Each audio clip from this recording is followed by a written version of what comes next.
Welcome to Let's Thrive Postpartum.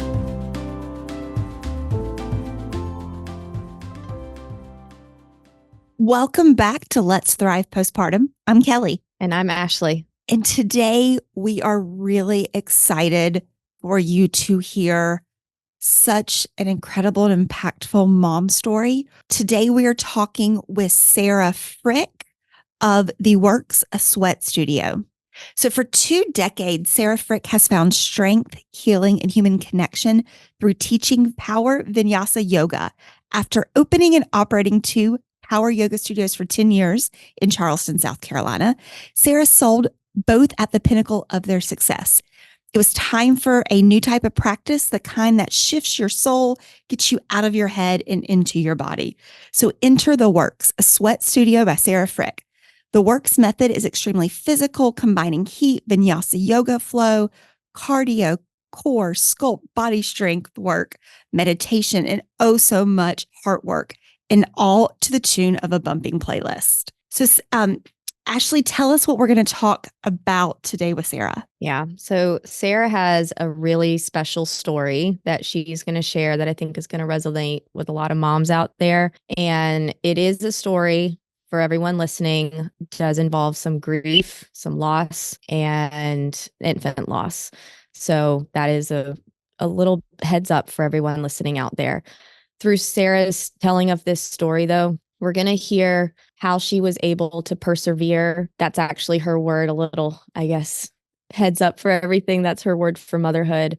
How she was able to persevere, what was helpful with her support circle during the hardest time of her life, how she was able to push through, come out the other side, and where she is now, how she has translated this experience into everything that she does now with her business, with her family, with her children that she has. And it's a really special story. And we really thank everyone for tuning in today. Sarah, thank you so much for talking with us today about your motherhood story. We are really excited to learn from you and listen to you. Welcome. Thank you. Thank you guys so much for having me. Of course. We like to start our stories with kind of just a general question that can lead us anywhere, Sarah. But if you had to think back or even currently about your motherhood journey and you had to describe this experience in one word, how would you describe it and why? I think because I'm trying to think back to, I'm taking myself back 11, 12 years to when it all started and to how it's morphed in today is different. But I think if I were a listener who had recently experienced something or who was going through something or who was trying to share this with a friend who was going through something, perseverance was the name of my game. It was just, it wasn't let's get to the end of the week. It was let's walk our feet to the door and then open the door. And then once we open the door, we're going to take our next steps into the hallway, right? I had to plan my life moment to moment because of my grief and just because of all the hurdles that we had to take. And so, honestly, this was after, and I know we're going to get into it, but after we lost our first child, I was sitting in an office with my husband at a fertility clinic, and the doctor was like, "I'm going to just tell you the name of this game. It's perseverance." And I was like, "Well, you've got your girl. If I'm, you got to pay to play kind of girl. I'm there for it." And what a good word, because not only is it saying you're getting through the hardships, but perseverance is such an optimistic, upbeat, you can do it type of word. And I love that outlook. Like you were saying, I'm your girl. Let's do this. Sarah, could you tell us a little bit about your story and how your motherhood journey began and your story through from the beginning? Yep. So my husband and I got married. I think I must have been 28 or 29. Yeah, 28 maybe. And I knew I always wanted a big family and I wanted to have kids. And John was like, let's just be married a year and then, we can try. And so we waited a year and we actually got pregnant. We went out of town, I think for our first anniversary, and we got pregnant on that trip. And so when we found out that we were pregnant, I was wearing this, we had found out I was pregnant, it was a night. And the next morning we got up and we went to go walk the beach. And at the time I owned another studio and one of our logos said Grace on it. And then the name of the studio on the back. And John was like, if we have a little girl, we're going to name her Grace. Well, we never knew what that name would actually like mean. So I had a really good pregnancy. I am in fitness and in yoga. So I, stayed healthy my whole pregnancy. I didn't love being pregnant, but some people do. It just wasn't my thing. But I had a really good pregnancy. I had a great support team. I had, at the time, Barbara Stone, who's no longer, she doesn't practice anymore, but she was my midwife, and Jean Blake, who does practice, but she practices different medicine now, was also my other midwife. I was under the care of Dr. Natalie Gregory at East Cooper at a Low Country OBGYN.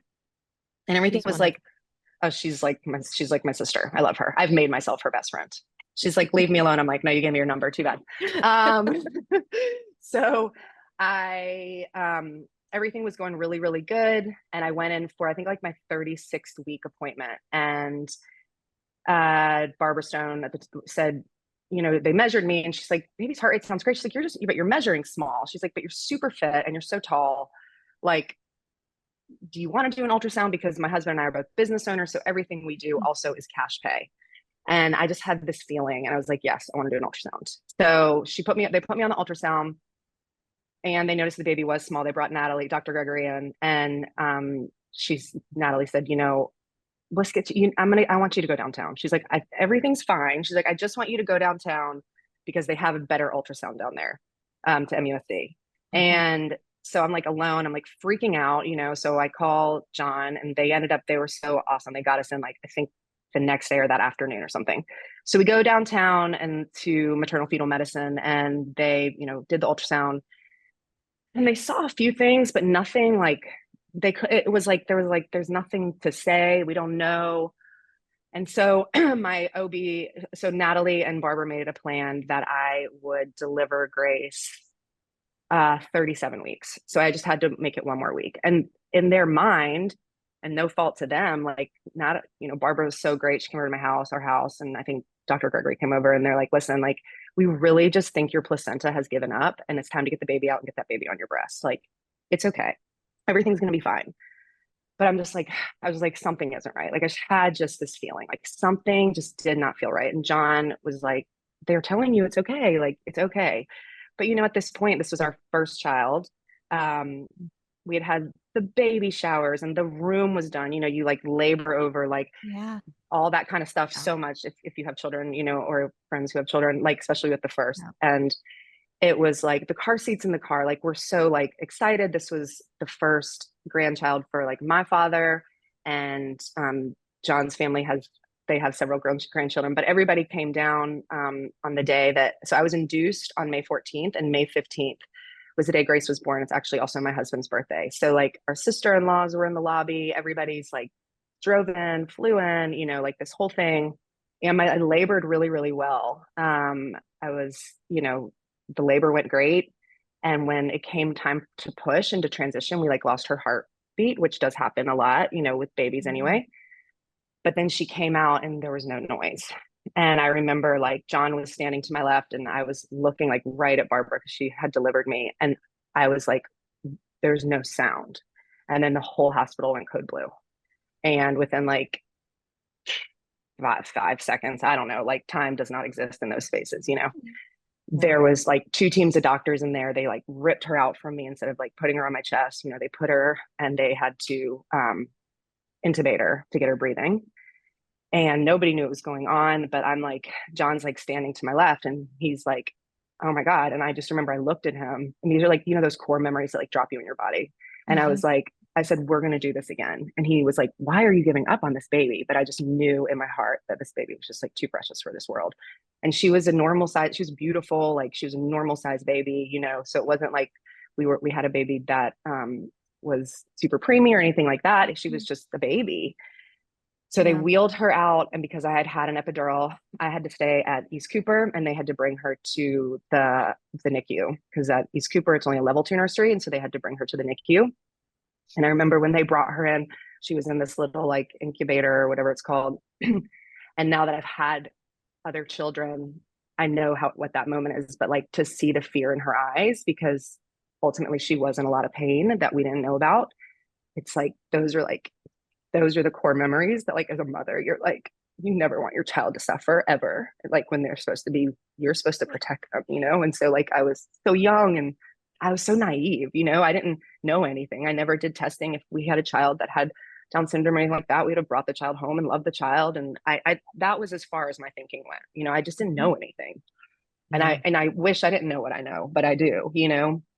So they brought Grace downtown, John and I, to spend the night at East Cooper. And it was like, talk about, let me tell you, there's no type of hell like leaving a hospital without your baby when there's babies all around you crying. And the nurse came to get us the next morning because as soon as we could get out, I was like, I don't want to go see her. Yeah. So this older woman who I'm sure she's worked at East Cooper forever, she was so sweet. Like she came and got me and she was like, I just want you to look down at your fingers because they have to wheel you out. She was like, I'm praying for you as we walk down these, you know, as we get in the elevator and it's gonna be okay. Like God's with you. And I mean, she was just so dear and like sweet. And so we got to MUSC and Grace was in the NICU and we were in there and there's this amazing doctor. I think he's still at MUSC. I'm not sure. His name's Dr. Pai, but he does like chromosomal things and all that kind of stuff. And I can't even think what kind of my brain right now, but I can't even think what his title is. But anyway, his name is Dr. Pai. And he is an older gentleman, an older Indian gentleman, brilliant man. And he came in to the NICU when we were standing there with Grace. And he was like, so I hear you're a yoga teacher. And I said, yes. And he said, so you understand how important breathing is? And I said, yes. And he said, so your baby was born with what's called a paralyzed diaphragm. They can't see that when the baby is inside of you because we do the breathing for them. He said, and a lot of babies are born with half a paralyzed diaphragm, but we can tack the other half. He said, but with this one, we can't, there's really nothing we can do. He said, but we are going to do everything we can in our power. Like we are talking to teams all over the place. Like we are going to try, we're going to try. So we were there that day and then we went home and then we were there the next day, we went home. And then the next night, I believe, I called up to the NICU when we got home. It was late. And, you know, we had a ton of friends and family at our house. Like it was just like total chaos. Yeah. And they said, we've been trying to call you. We think you should come up now. And so we had just gotten home. And so, I mean, it's just like, it's so surreal, like when these things are happening. And I remember like John got in the shower and I'm like, what, you know, like, so anyway, we get up to MUSC and my father-in-law drove us and we got to sit with, we went to the NICU and the ventilator was no longer working for her. So they took her and put her on top of me so I could have like skin to skin. And like, I think we had like 4 hours and these nurses are so special there. Like this one male nurse, he hand pumped air into her lungs until I was ready for him to stop. And our minister came, who was our minister at the time, and we baptized her and sang Jesus Loves Me. And then I remember the neonatologist, Jersey, he came in and it's so interesting how life is so kismet, but he's my neighbor now. And he was sitting knee to knee with me. And that, I mean, again, like talk about like core memories, you know, I was like, do people survive this? Like I went to the hospital to have a baby and now I'm bearing a baby. And he said, women like you survive this every day. And I said, okay. And then from there, they took the tube out and she passed away on me. And they said, would you like some pictures? And at the time I was like, yes, I guess. I don't know what to say. I mean, like, where is your brain? You know, like it's so crazy. Yeah. So they brought us into this little room and they have a photographer that works for the NICU. And it was, I think Grace passed like 5 a.m. So it was maybe like 6 now. We're in there and they let you give her a bath. And I was like, I just want to go. Like, I can't do this anymore. Like, I cannot handle this. And just then it was so talk about kismet. Travis Dew walked in and she was John and I's wedding photographer. And she just like crumbled and she was like, not you guys, like, cause we just love her. And we just have this really close relationship. And she took pictures and I'm so glad I did now. I'm so glad I have them because it's what I have of her, you know? Yeah. So, I mean, I could go on and on, but I won't. But so after that, we found out that what Grace had was something genetic, that it was either something that I had or John was a carrier for. And so they had to do like all this blood work. And it came back that I was the carrier for what's called a balanced translocation. This would take hours to explain. So if you're listening and you want to look it up, you can. What Grace had was called an unbalanced translocation. So every time I go to make a baby, you get, you know, your part of the genes and your partner's part of the genes. And if you get the right break on certain ones, it works. And if you don't, doesn't. They say it's like a 50-50. So we're sitting with Dr. Pi after that. And of course, like, talk about mom guilt and just feeling like, holy moly. And I said to Dr. Pi, I said, is it responsible of me to try to get pregnant again naturally? Because I get pregnant quite easily. And he said, absolutely. He said, women like who have your condition, they get pregnant all the time. A lot of people don't even know they have it, like, because it's such like a, a shot in the dark, whatever. So and in this time, like, I mean, I grieved like nothing else. I mean, I could not get my life together. I mean, we sold our house. I was like, I don't even want to be here. Like, energetically, something has to shift. We sold our house. We moved into a house like the size of my hand on Sullivan's. It was like, it's basically like a closet. I was like, this is our healing house. We're going to get pregnant here. So we knew that with this pregnancy, with the knowledge that we had at 11 weeks, we could do a CVS test and it would tell us if the baby was a carrier for this, because it's not something that regularly anyone would check for. So I got pregnant. Grace was born in May. I got pregnant in September.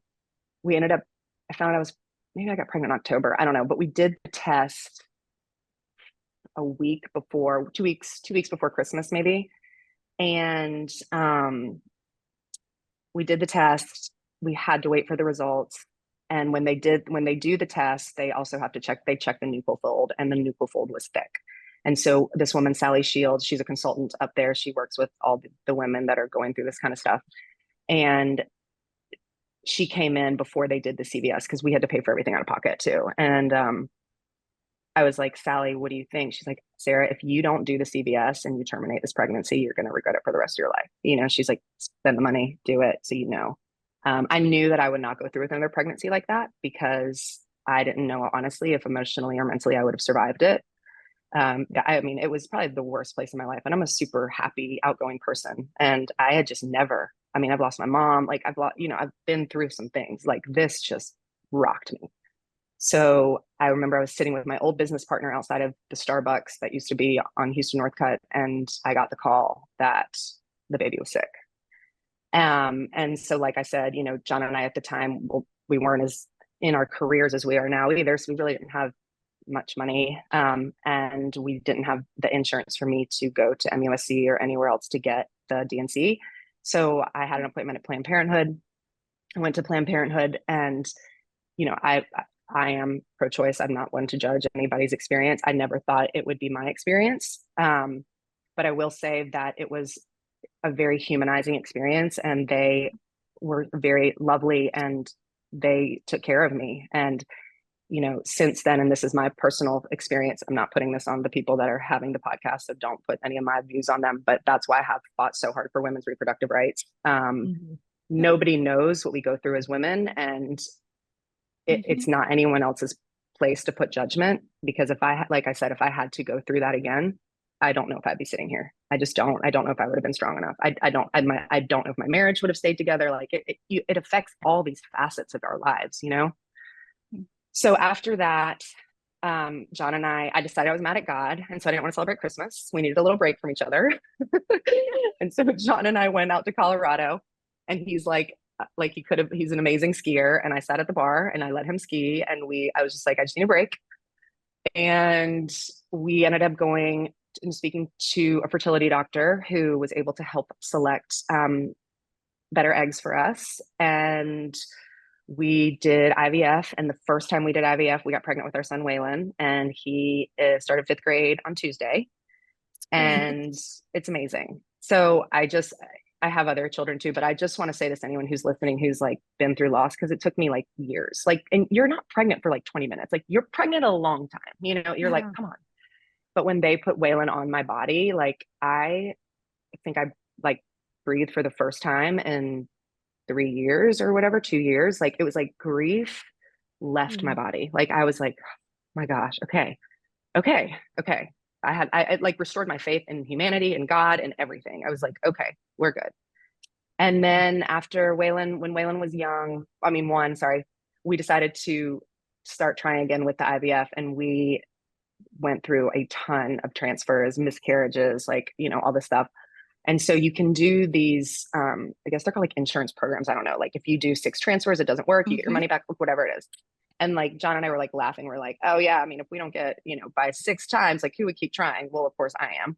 But I'm also like on the phone with like the president of the freaking fertility place. And I was like, I can't keep doing this anymore. Like we really need our money back. She's like, Sarah, like legally, I can't give you your money back. She's like, try one more time, just try. And so I had been like doing with all the other transfers, like the acupuncture and the pineapple and the socks and the teas and I would have like stood on my head in the middle of the storm naked, like whatever it was. Mm-hmm. And this time I was just like, I'm just going to go in and like, we just got to get through this. Like, I'm so excited that I have Waylon. Like, what a gift from God. Like, this is my lot, and that's okay. Like, we tried.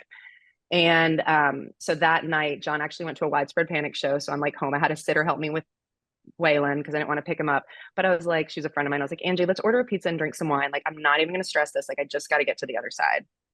So like, 7-9 days later, whatever it is, like you go and they do your blood, and my HCG was like through the roof, and I was pregnant with twins.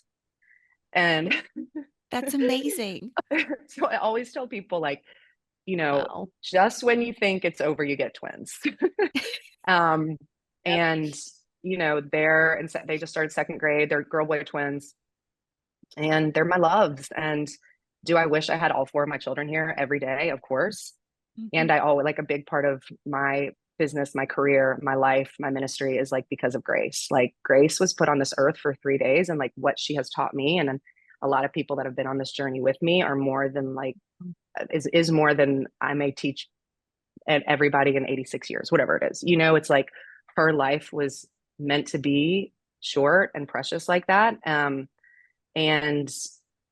it wasn't my decision, unfortunately. And it took me, if someone's listening to this right now and they're like, you're delusional, I get that. Like, when people used to say that stuff to me, I was like, you need to back away from me because I might put my hands on you. Because you're her, and everyone around me was having babies. I mean, I think every single one of my friends was pregnant when I lost Grace. And that was really hard for me. I wasn't mad at them. I was happy for them. I was so sad for me. Yeah. So, Sarah, thank you for walking through with that, sharing Grace's story, your story with us. And I think you're right. The perseverance and everything that she did in those 3 days in your life, in your family's life. What helped you the most in those moments between when you were going through all that before Waylon came along? Those periods that you said you finally could breathe the grief out of you.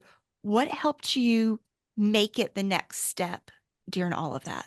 I had a really good support system. I had a lot of great friends and family. And this is not, everyone's bag, but like I said, everybody around me was pregnant, and I was happy for them, but it was really hard. But one of my very best friends, like, she's never wanted babies, and she was like, I'm not having a baby, let's hang out, So, she was so wonderful. My business partner at the time, she was really, really awesome. Helped, like, because, the work that we do is very front facing. And she was kind of like a bodyguard for me. Like, she would, walk into businesses and be like, all right, you don't know anyone here, you can go in. Definitely a lot of prayer, a lot of, like I said, we moved out to Sullivan's. We had 2 dogs at the time. And I would just walk up and down the beach. I must've looked like an absolute like sociopath, like just talking to God, like screaming, yelling. I don't think my faith has ever been stronger than during that time, because I have this theory that, like, God, well, I can only speak for myself, but God loves me best when I'm on the floor, like not even hands and knees, like face down on the ground, like what is happening? And that's when we communicate the best. And talking about it, and being okay with other people being uncomfortable, because I had so many people be like, I don't know what to say. And I'm like, you don't need to say anything. Like, just come cry with me, have a glass of wine, like just sit in it. Like, you think I'm comfortable? This is the most uncomfortable I've ever been, And so, like, for anyone that has a friend going through it, and maybe you are the other friend that's like, you're pregnant as you should be, or you have a household of children, like, your friend isn't mad at you. She loves you, and she's just so heartbroken for herself. Yeah. And I think that's one of the hardest things with grief. And when I'm working with clients that are on both ends of grief, is you sometimes want to kind of seclude yourself and be alone, but you also don't. And then the people in your support system around you, sometimes their inclination is, I don't know what to say, so maybe I'm not going to be present, or maybe I'll stay away and give them space. when that's really not what the person needs, right? They need people that are just there, that can sit with it and just hold the space. It's hard to do, and it's hard for people to like verbalize that that's what they need, but it's something it's so important. And when you've got people that are willing and able to do that for you, I think it makes a huge difference. It sounds like it did for you. Totally. And it Yeah. sounds like you had such a great support system. All the people that you still are now, that you said that your one doctor is now your best friend, that you've made that happen, and I that mean, your other I say she's my best friend. I might not be her best friend. yes, but We then all that have your people other like one is that. now your neighbor. I mean, it sounds like you were very blessed to start with, from the fact that you did have amazing people who were there for you in some of those struggles. Yeah, for sure. And I'm like, it's interesting. I'm also a lot older now, but during that time, like when I was trying to get pregnant, like I felt like all I could control was like knowledge was power. So I asked like 1,000 questions. And this isn't for everybody. Like some people don't want to know, and I get that too, but like I needed to know, like, what are we looking at here? Like, what are the chances that, this IVF is going to work? What are the chances it's not? What are the chances that, this pregnancy, like I needed to know a lot. And I haven't even talked about my other two pregnancies because I know we don't have time, but like there was a lot of ups and downs in those too. One of my twins, he has one kidney, he's fine, but that can be a marker for a million things. And I'm like, being pregnant is a mind fuck, excuse me for saying it, but it really is, especially after you have been through like there are some people, and amen for them, but like they just, pregnancy is not their cross to bear, right? So it's like you get pregnant, you have your baby, boom boom boom, and nothing. And then there's those of us who have been through so much that your eyes have seen it all and you know what can happen.